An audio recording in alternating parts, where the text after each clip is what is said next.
대한민국 인구의 기대 수명은 2022년 기준으로 82.7세에 달합니다. 이는 1970년에 62.3세에 비해 약 20년이 증가한 수치입니다. 불과 50여 년 만에 이렇게 큰 변화가 일어났다는 것은 놀라운 일입니다. 대한민국은 이제 기대 수명 측면에서 세계 상위권에 속하며 그만큼 국민의 건강 상태와 생활 수준이 선진국 수준에 도달했음을 의미합니다. 기대 수명은 단순한 숫자가 아니라 그 나라 국민의 건강 상태와 삶의 질을 나타내는 중요한 지표이기 때문입니다. 이처럼 우리의 생활 수준은 눈부시게 향상되고 각자의 생애가 이 땅에서 보내야 하는 시간이 상당히 길어졌습니다. 그 결과 우리 삶의 많은 것들이 달라졌습니다. 그중 하나가 바로 경력에 대한 시각입니다. 예전에는 기대 수명이 짧았기 때문에 사람들은 직장 경력을 짧고 강렬하게 마무리해야 했습니다. 1970년 기준으로 기대 수명이 60세에 가까웠다면 많은 사람들은 그보다 앞선 55세 전후로 경력을 마무리하는 수순에 진입할 수밖에 없었을 것입니다. 따라서 그 시절에는 한 사람이 처음 입사한 직장에서 인생의 대부분을 보내며 불꽃같이 일을 하고 인생을 마감하는 것이 자연스러웠습니다. 하지만 지금은 상황이 다릅니다. 기대 수명이 크게 증가하면서 더 이상 한 직장에서 경력을 마무리할 수 없습니다. 60세나 70세에 정년퇴직을 하더라도 여전히 살아가야 할 날이 많이 남아있기 때문입니다. 이로 인해 고령층 채용과 재취업이 새로운 사회 이슈로 떠오르고 있습니다. 1900년대 초반만 하더라도 고령층은 경제활동의 대상이 아니었지만 기대 수명이 연장되자 이전과는 다른 계층으로 인식되고 있습니다. 따라서 사람들은 이런 흐름에 따라 인생관을 바꾸고 사회 또한 이에 맞춰 새롭게 대응할 것이 무엇인가 고민하게 되었습니다. 흥미롭습니다.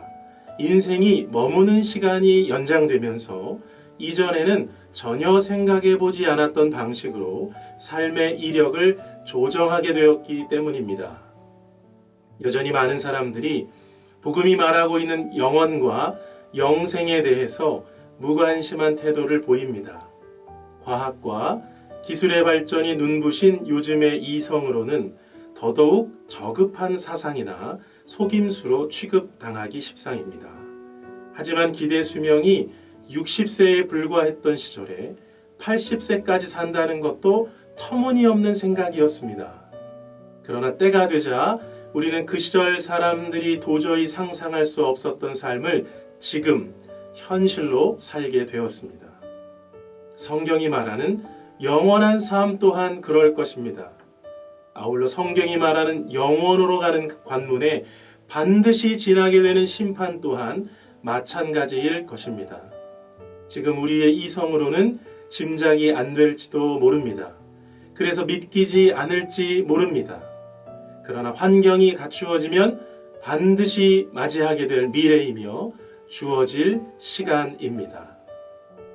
하나님이 세상을 이처럼 사랑하사 독생자를 주셨으니 이는 그를 믿는 자마다 멸망하지 않고 영생을 얻게 하려 하심이라.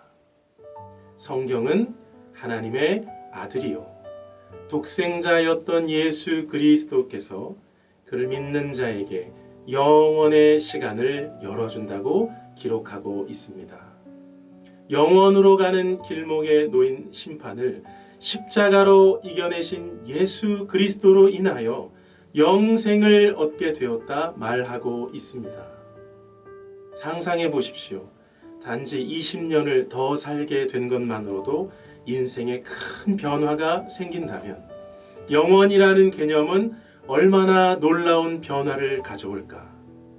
평균 수명 60세와 80세, 어느 것이 더 수준 있는 삶의 지표입니까? 어떤 것이 더 저급한 환경에 처해 있다는 것을 말해줍니까? 저와 여러분의 답이 같다면 영생을 논하는 것은 결코 저급한 일일 수가 없습니다. 그러므로 이 땅에서 영원을 준비하십시오. 미래에 다가올 영원을 준비하는 것은 신비하지만 지극히 이성적인 선택입니다. 지금 성경을 펼치고 가까운 교회의 문을 두드려 보십시오. 우리의 인생을 위한 참된 길이 거기에 있습니다.